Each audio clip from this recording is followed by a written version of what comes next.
Ay, hindi. Bukas na. Busy ako eh. Huwag nga kayong magulong tatlo dyan. Sino ba yung kasat mo?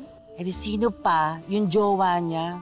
Hoy, kayo na ba ni Jomar? Yan ang usap-usapan ngayon, ha? Aba, Chismis yan, Bes. o si Sarah kayo.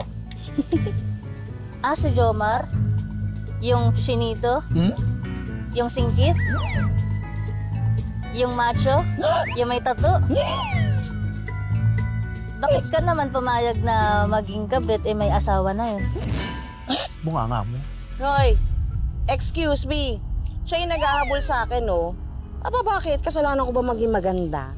Eh, di ba, mas madaling hulihin ng manok kapag nakatali. Yes, kokoroko. Alam mo, may naisip akong tula sa'yo, Lorna. Ay, oh. Talaga naman. Ang kabit ay isang kanin. Malagkit na kumakapit. Lalaking mapang-akit. Ang kabit ay isang kanin. Inaalis, winawalis ng asawang naghihinagpi sa mundong mapait. Ang kabit baw. Iba din.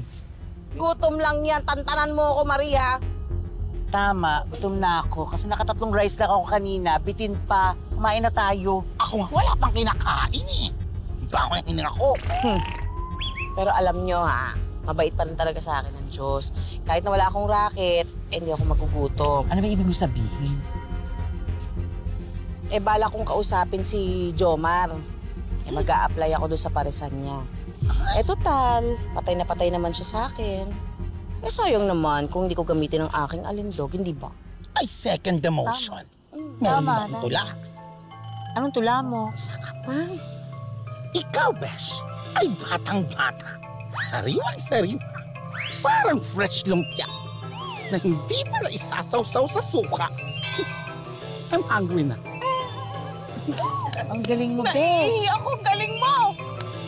Ay, kumain na tayo. Kumain na tayo.